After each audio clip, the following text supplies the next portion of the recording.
Assalamualaikum warahmatullahi wabarakatuh. Eh, Sebelumnya perkenalkan, nama saya Ruang Pian. Pada kesempatan kali ini saya akan mempresentasikan tugas kimia dasar saya mengenai materi elektrokimia. Elektrokimia merupakan serangkaian pemisahan muatan yang terjadi di dalam media cair seperti larutan. Pemisahan larutan homogen dengan elektrokimia menerapkan prinsip dari reaksi oksidasi dan reaksi reduksi, di mana salah satu zat yang dipisahkan nantinya akan mengalami pengendapan menjadi bentuk padatan, sehingga dapat dipisahkan dari larutannya. Dalam elektrokimia juga melibatkan dua buah elektroda penghantar, yaitu anoda dan katoda, yang akan kita bahas lebih lanjut nanti. Pertukaran antara energi listrik dan reaksi kimia ini tidak jarang kita jumpai pada kehidupan kita sehari-hari.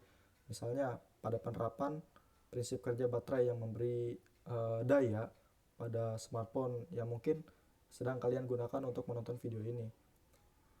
Prinsip yang digunakan pada baterai ini menerapkan reaksi redoks, di mana oksidasi menyebabkan hilangnya satu atau lebih elektron pada satu spesies kimia, sedangkan reduksi adalah penambahan satu atau lebih elektron dalam satu spesies kimia. Ketika reaksi oksidasi dan reduksi dipasangkan bersama dalam satu reaksi redoks, elektron dapat mengalir dari spesies teroksidasi ke spesies tereduksi. Aliran elektron tersebut dapat secara spontan dihasilkan oleh reaksi dan menyebabkan energi listrik dalam satu sel. Hal itu yang digunakan atau diterapkan pada prinsip kerja baterai sehingga saat ini. Selanjutnya ada sel elektrokimia. Sel elektrokimia merupakan suatu sistem yang terdiri atas dua elektrode, yaitu katoda dan anoda, serta larutan elektrolit sebagai penghantar elektron.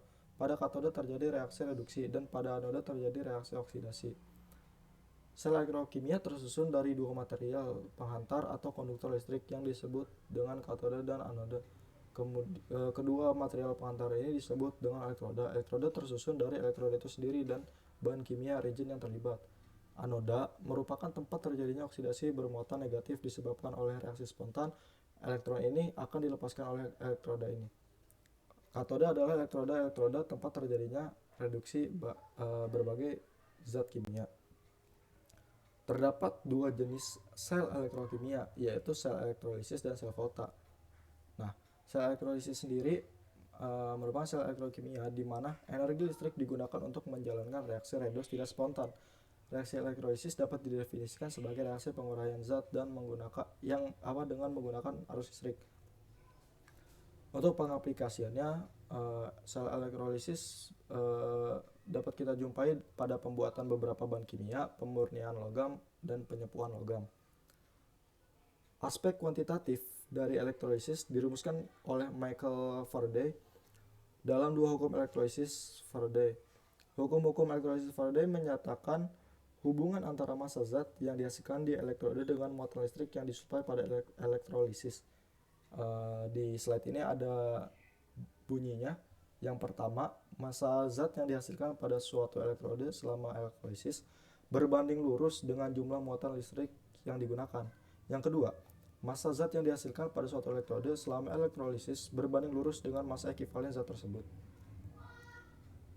Selanjutnya ada sel volta. Sel volta adalah sel elektrokimia yang di dalamnya terjadi reaksi kimia yang menghasilkan energi listrik proporsional. Sel volta atau yang biasa dikenal sebagai sel galvanik merupakan sel elektrokimia yang pertama kali ditemukan pada tahun 1800-an oleh Alessandro Volta dan Luigi Galvani. Dan hingga saat ini sel volta telah berkembang menjadi komponen baterai seperti yang tadi saya jelaskan di awal-awal slide. Untuk prinsip kerjanya, misalnya ketika dua plat logam yang berbeda sebagai elektroda secara bersamaan direndam dalam larutan elektrolit yang memiliki reaktivitas lebih tinggi dengan plat tersebut, maka hal ini menyebabkan ion logam di dalamnya larut sebagai ion bermuatan positif dan meninggalkan elektron bebas pada plat. Maka plat logam itu berubah menjadi bermuatan negatif. Pada plat logam yang lain, di mana reaktivitasnya lebih rendah, akan cenderung menarik ion positif yang ada pada larutan elektrolit untuk menempel pada permukaannya sehingga menyebabkan plat ini menjadi bermuatan positif. Jika kedua plat ini terhubung melalui sebuah konduktor, maka elektron akan mengalir dan menyebabkan arus listrik terbentuk dan mengaliri melaluinya gitu. Besar arus listrik yang dihasilkan pula akan sebanding dengan jumlah muatan positif dan negatif yang ada pada masing-masing partikel gam. Dan ini yang terakhir. Di sini ada penulisan notasi sel untuk elektrolisis, bisa dilihat sini, dapat dituliskan seperti ini. Dan untuk sel volta dapat dituliskan dalam bentuk notasi atau diagram sel. Untuk menuliskannya, anoda ditulis di sebelah kiri dan katoda di sebelah kanan dan dipisah oleh jembatan garam. Jembatan garam ini dilambangkan dengan dua garis sejajar nih, seperti ini. Jadi penulisannya. Mungkin sekian saja dari saya. Terima kasih sudah mau menonton video ini. Kurang lebihnya mohon maaf. Assalamualaikum warahmatullahi wabarakatuh.